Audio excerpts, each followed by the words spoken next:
जय माता दी, राधे राधे। आज कृष्ण भगवान की छठी पूजा विधि की वीडियो लेकर आई हूँ।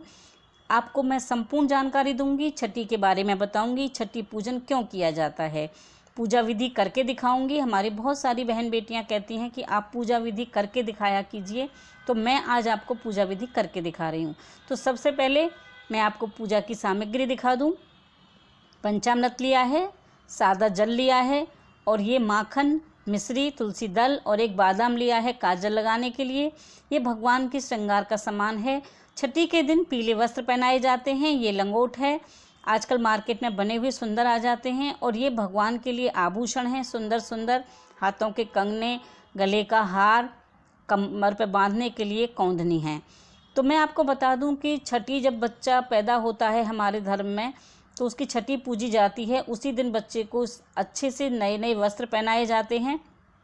ये भगवान की सारी मैं आपको सामग्री दिखा रही हूँ। उसी दिन रात को भय माता आती है बच्चे की छठी में। आपने कभी सुना भी होगा कि छठी में बच्चे को पूरी रात जागना पड़ता है। बच्चे की माँ को, घर के परिवारों को, बच्चों को काजल लगाया जाता है। भय माता उस दिन भाग्य लिखने आती है। तो ये हमारे धर्म में शुरू से ही चला आ रहा है कि छठी पूजन होता है। ये भगवान के लिए पीला चंदन है, इत्र है, ये महावर है जिसे आलता कहते हैं। ये सुहागन स्त्रियां लगाएंगी अपने पैरों में, और कुछ फूल माला हैं। छठी पूजन के लिए अजवाइन की पंजीरी बनाई है। जब भगवान का जन्म होता है तो धनिया की पंजीरी बनती है, और छठी में अजवाइन की पंजीरी बनती है। भगवान के लिए कढ़ी बनाई है, क्योंकि उस दिन माता यशोदा देवकी के लिए कढ़ी और चावल, रोटी, पूड़ी, हलवा, हरीरा बनता है। इन सब का भोग लगाया जाता है। फिर वो आप किसी ब्राह्मण स्त्री को दे सकते हैं, या आप किसी गाय को खिला सकते हैं। ये मुखवास है, और ये बच्चों के लिए देने के लिए कुछ भगवान बच्चे रूप में हैं, तो चॉकलेट, टॉफ़ियाँ हैं बधाई बांटने के लिए। कुछ पुष्प हैं, झूला है, बच्चे को झूला झुलाया जाता है, इसलिए झूला का भी निर्माण होता है।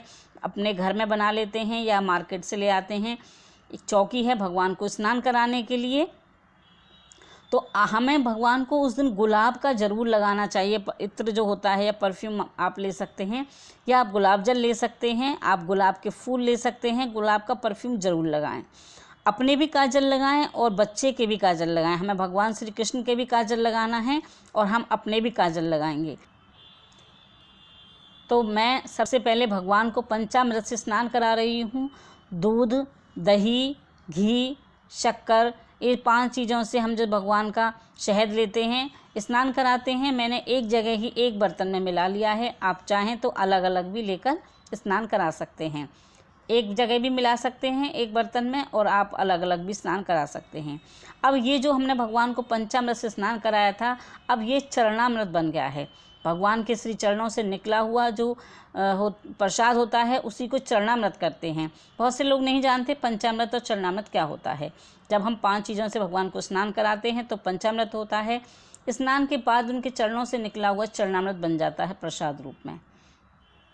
अब भगवान को सादा जल से स्नान कराएंगे। अगर आपके पास शंख है तो आप भगवान को शंख से स्नान कराएं। दक्षिणावर्ती शंख है तो उससे स्नान कराएं। लेकिन एक चीज़ याद रखिएगा, जिस शंख से हम भगवान को स्नान कराते हैं उस शंख को फिर बजाना नहीं चाहिए। तो ये मैं भगवान को स्नान करा रही हूँ। भगवान की छठी मनाने का जो सौभाग्य होता है वो हम लोगों को अपने धर्म में मिलता है। ये हर जगह मनाई जाती है, बहुत ज़ोर शोर से मनाई जाती है। भंडारे करा सकते हैं कढ़ी चावल का। गोवर्धन वाले दिन भी कढ़ी चावल का, अन्नकूट का भंडारा होता है। भगवान की छठी पूजती है उस दिन भी। तो हमारे धर्म में छठी पूजन का बहुत ही महत्वपूर्ण होता है। इस दिन बच्चे को और बच्चे की माँ को स्नान कराया जाता है। मिट्टी से भय माता बनाई जाती है। जैसे गौर बनाते हैं हम गौर पूजन के लिए, वैसे ही मिट्टी से या गोबर से, हम गाय का शुद्ध गोबर ले लीजिए, उससे भय माता बनाते हैं, उसको पूजते हैं। चांदी रखी जाती है, चांदी के बिछुए रख सकते हैं, चांदी का सिक्का रख सकते हैं, चांदी की पायल रख सकते हैं छठी पूजने के लिए। अब मैं भगवान को इत्र लगा रही हूँ। भगवान के टावल से भगवान को अच्छे से पोंछ दिया था। भगवान को इत्र की मालिश ज़रूर करनी चाहिए। एक चीज़ मैं आपको दिखा दूँ, कभी भी हमें विष्णु भगवान की या लड्डू गोपाल की पीठ के दर्शन नहीं करने चाहिए। मैं जो भी आपको दिखा रही थी, ये इसलिए दिखा रही हूँ मैं आपको, भगवान की पीठ में अधर्म का वास होता है। तो जब भी कभी आप भगवान के को स्नान कराएं या कुछ भी करें, भगवान को इत्र की मालिश दें, श्रृंगार करें। पीठ को ज़्यादा ना देखें। पीठ जो होती है भगवान, उसमें अधर्म का वास होता है। अब मैंने भगवान को पीले वस्त्र पहना दिए हैं, हाथों में कंगन पहनाए हैं, गले में हार पहनाया है, कौंधनी पहनाई है जिसे कमरबंद कहते हैं। और अब मैं भगवान को तिलक ले रही हूँ। ये केसर और चंदन का तिलक है। बाल लगाए हैं, बहुत सुंदर करली बाल हैं। और भगवान को पाग पहनाई है। मुकुट नहीं पहनाया जाता है छोटे बच्चे को, इसलिए हम भगवान को पाग पहनाएंगे। भगवान को श्रृंगार देने के बाद भगवान को झूले में बिठा दिया है। अब मैं ये बादाम जला रही हूँ। बादाम जलाकर हम बादाम से भगवान का काजल लगाएंगे। आप चाहें तो सरसों के तेल की बत्ती से भी भगवान को काजल लगा सकते हैं।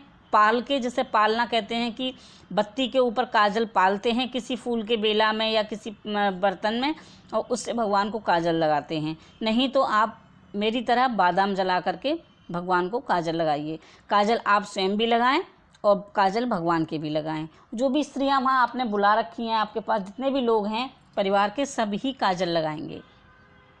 उसके बाद भगवान को आरती देंगे। आरती के बाद भगवान को माखन और मिश्री का भोग लगाएंगे।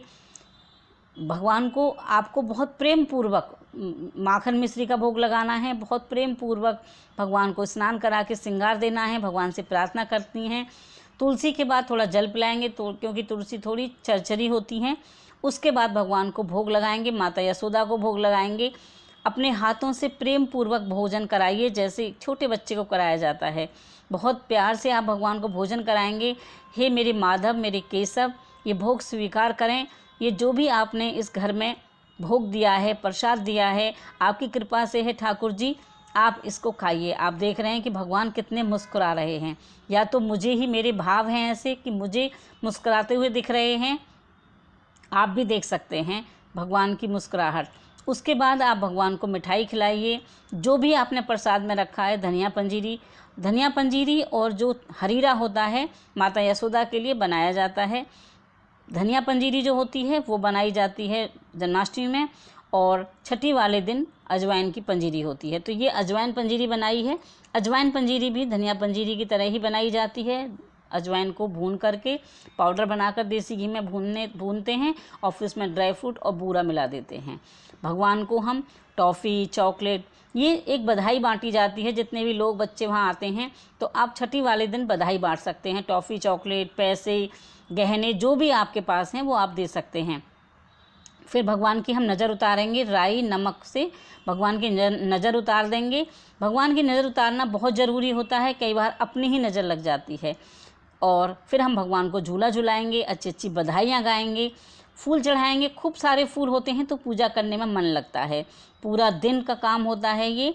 लेकिन वीडियो तो देखो थोड़ी देर की बनती है, लेकिन इस सब को काम करने में बहुत टाइम लगता है। और मुझे ये सब करना बहुत अच्छा लगता है। हमें अपने सारे त्यौहार बहुत जोश से मनाने चाहिए, पूरे एक्टिव रह के मनाने चाहिए। ये मन में नहीं सोचना चाहिए कि अब मुझे ये भी करना है, ये भी काम पड़ा है।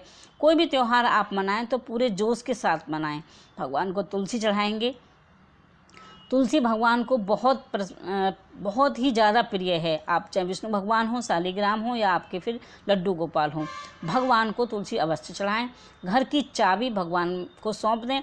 छठी के दिन अपने घर की चाबी भगवान को सौंपने से और भगवान से प्रार्थना करने से आपके घर में बरकत होती है कि हे प्रभु, हे माधव, हे मेरे ईश्वर, हे मेरे सेठ सरकार, आप ही हैं इस घर के साहूकार हैं, आप इस घर के राजा हैं, आप इसके, ये घर सब आपके हवाले हैं। अब आप अपने परिवार को संभालिए, आप ही इस परिवार को चलाइए। इस तरह से हम भगवान से प्रार्थना करेंगे। तो जो भगवान का इस साल जो हम ठाकुर जी की छठी मना रहे हैं वो हम 4 तारीख को मना रहे हैं। उस दिन शनिवार है। तो हम ठाकुर जी की छठी कब मनाएं, ये बहुत ज़्यादा सवाल आ रहा। तो इस बार भगवान का 30 तारीख को जन्म हुआ था, रात्रि को 12 बजे, इसलिए पहला दिन 31 तारीख माना जाएगा। और इसलिए हम 5 तारीख को छठी मनाएंगे। 4 को नहीं, 5 तारीख को हम भगवान की छठी मना रहे हैं। इसके अनुसार 5 सितंबर की छठी मनाई जाएगी 31 का दिन लगाने से। इस तरह से मैंने आपको भगवान की छठी पूजा विधि करके दिखाई है। आई होप कि आपकी वीडियो पसंद आई होगी। तो ऐसे ही अच्छी अच्छी सनातन धर्म की जानकारी के लिए मेरे चैनल पर बने रहिए। मैं आपको अपने धर्म से जुड़ी हुई सारी जानकारियाँ देती रहूँगी। टिल देन बाय बाय, जय माता दी, राधे राधे, जय श्री कृष्ण। आप सबको छठी की बधाई।